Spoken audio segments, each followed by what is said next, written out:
Just Combining Canola. And I was listening to the Jays game. I'm not now because I'm making a video. But it's just through my phone, through the Radio Player Canada app. But yeah, listen to the Jays absolutely destroy the Yankees, which I am thrilled about. I know I'll piss somebody off out there, but whatever. So yeah, that's nice, fun to listen to, and combine at the same time. Nothing gets better than that. I haven't done that. I had a chance to do that in a long time, but especially playoff baseball. 2015 was my favorite year to follow when I followed the Jays. Then we were doing corn and soybeans, and well, right now we're doing canola, and we're going into the soys next week here. But yeah, real good. Hey, we are thrashing some canola. I'm just opening up a new section here. In this area, it's running like a bugger. But then you get areas like in those wet spots, there's hardly anything, so that's what drags your yield down. But still not too dry considering how what conditions it was planted in the spring, which was like really lumpy and that. So just gotta keep an eye on my grain tank. But anyway, I'm doing about a whopping 1.6, 1.7 mile an hour. So anyway, but yeah, it's running pretty good. Hopefully the last day of this field, then we're done with this, and then we just have like our 4 acres at home there. There's one small field there where I cover crop last year. It's its own trial, and there's another 3 acres of variety trials. So well, we got that done tomorrow when we get the combine home. So anyway, I better pay attention to what I'm doing because it gets kind of uneven up here. I'll talk to you in a few. Here's some heavy canola in here. 54 bushel the acre in this spot here. Look how heavy it is. Leaning over like that, you know it's heavy. So, but yeah, stupid sensor. I gotta check that out. But anyway, we're getting down to it. Just this strip, and then over there, and then there's some trimming up at the front to do, and then we're done with this 41 acres seeded piece. So pretty good.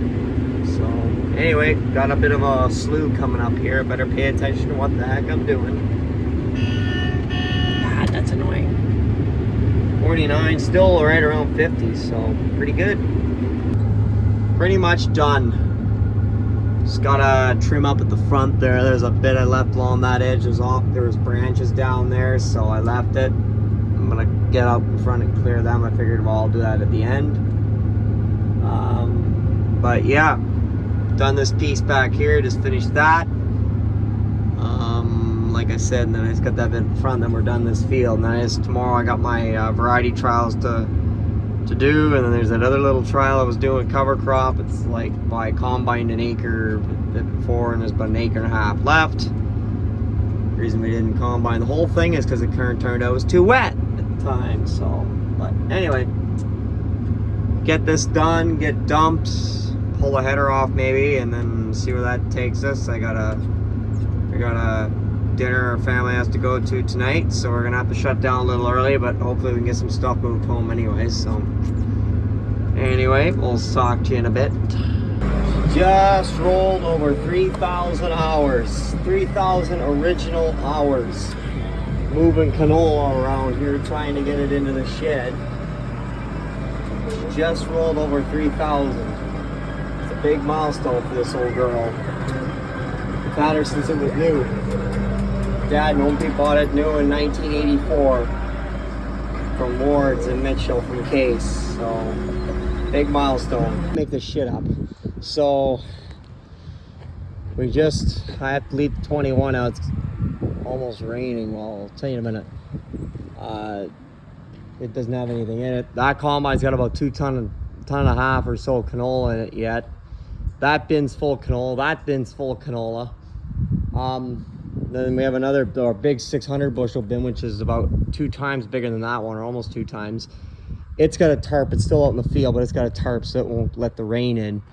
We literally got these backed in here, and it just started raining. And well, it rained for like 2 seconds. It just showered, but you can't make this shit up. But anyway, we're done canola. Just finished the trials earlier this afternoon, so they ran good. Now all we have left is our 34 acres of soys. There's like 4 or 5 acres of barley if it ripens, and then from there it's our 65 acres of corn. But corn we're not starting till at least the first week of November because it hasn't dried down enough yet. So I think we're gonna be a little while till we're getting into the kern, just because of you know, weather hasn't cooperated and hasn't been as warm. Well, right now, last 2-3 days, it's felt like late August. It's freaking ridiculous. Great combining weather. But anyway, we're just moving a old plow back to where it needs to go. We had to move it because we had to get equipment down to the stream to do stream restoration work. So we're done at that. So we're just moving it, and then we're gonna feed cows, and then I don't know, Mike will get that big bin home before the rain gets too bad. We're not supposed to get much, but 5 to 10 mils. So then the truck's coming later tomorrow. I'd like to start soys tomorrow, but I can't because I'm out of bin space. And then Wednesday I think we're gonna start combining soybeans, get them done before Thanksgiving. Then I can go up to the lake. Happy my crops are off, other than a little bit of barley, which is okay, and the corn, which isn't ready yet. Real good, folks. There's a nice cloud. It's my own fault. I says, oh, it's not gonna rain. They're only talking 2 to 4 millimeters. Oh yeah, I've got a fucking inch last night. That was nice. So out there, we tried hooking on with the truck. Of course, it's facing that way uphill, and yeah, it didn't move. So I went home. Magnum's down right now because the parking brake cable decided to seize up on it. So that was just handy. And it's a tractor I always use to pull this thing when it's full, and it is raining right now. Spitting. Maybe that's the water coming off the tarp, I don't know. So this is the only other 4-wheel drive tractor we have here. Well, the Steiger's over in Gore Bay, and the 2090 is only 2-wheel drive. Even though it's more power, it would slip because it only has 2-wheel drive. So, well, it's the only option. Well, not a lot of power, but she's got the 4-wheel assist, and that's all you need to get this son of a gun out of here. And the only thing is, right here, it gets real wet here, and got through here. The big thing is, Dad always told me, and everybody told me, once you're going, don't freaking stop. So it was a little rough going through here, but this bin's got, instead of being just chained to the frame, it's got like a pivot thing where it pivots in the middle, so it's a little better balance and suspension like that for a bigger bin, and a lower center of gravity than my 400 because it's a bigger bin, obviously. So yeah, real good. Loading canola, I guess. Unloading from this bin into the truck, and the W6 is going on the 2092 canola. Loaded 2 bins already after we loaded canola, and this is going to be a good cold start. Just did the combine, it doesn't cold start. The McCormick doesn't cold start. This old girl will cold start, so we'll do a cold start on her. Get up in here without breaking my neck.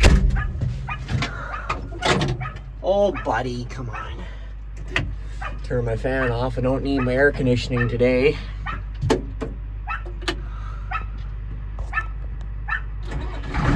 Oh, come on. That's not a cold start. Well, sort of is. Turn that off so I don't get demonetized. Oh, look, 3,001 hours. Oh, it's still, we got some smoke.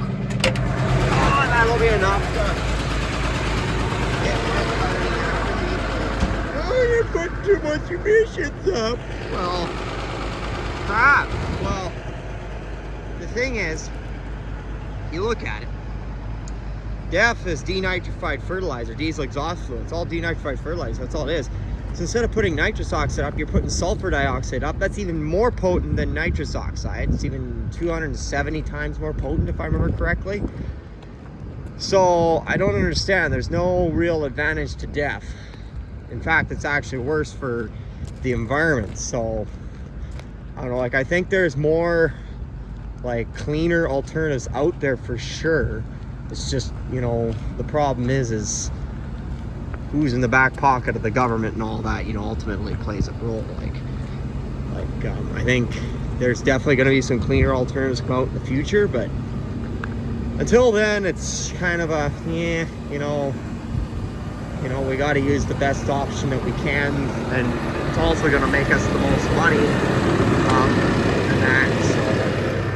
But, you know, also it's still a, shut the radio off again so I don't get demonetized. And yeah, so anyway, I just thought I'd show you that. Well, we kind of got a killing frost last night.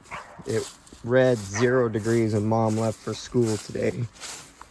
You can see, yeah, we definitely got a killing frost. So I was maybe gonna go spray. There was like 8 or 9 acres over at the neighbors there before the frost, but I didn't get it done before the frost, so it's no big deal.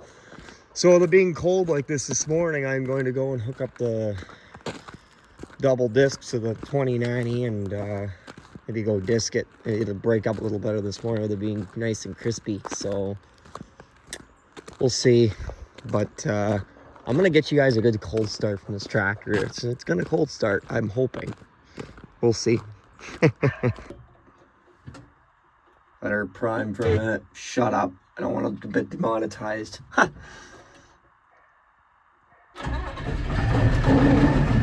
Oh yeah. She's a little grumpy this morning about starting, but she always starts. She's always been good about starting. I think she'll go to minus 12 or so before she has to be plugged in. Won't start. So, I think we'll let her sit for a couple minutes. I'm gonna turn the heat on here as soon as we get some heat built up in the engine. And then, I'm gonna go put it on, and then, well, there's my, I had a tire that went flat on that thing. So I got a tire there to put on the wing. My sockets and impact are in the back of the side-by-side there, so let's bring it here and fold it out right here in front of the coverall and slap that big bugger on, and then we're gonna go do some discing. So yeah, anyway, pretty good cold start. That thing does a mean cold start right there, the 21. Straight piped right off the turbo, 8.3 freaking 505 Cummins. Man, that's good. Can't wait to get in the corner with that son of a bitch. So anyway, real glad that started, and we'll get discing a bit, so see you in a while. So we're out here, you can see the double disc there is doing a really nice job. This is pea stubble in here, so you can see there's some clods of straw, but it's breaking up pretty good. It pulls those piles apart. You see it kind of spreads them out, and then in the spring they'll go poof and break up like nothing. So basically just to get it kind of ruffled around, like here was a little bit of a bigger one here, but like I said, it'll be better for the spring, in the spring after the winter time, the frost rots and everything. So anyway, see the nice rig. So I'm gonna keep going, talk to you in a while.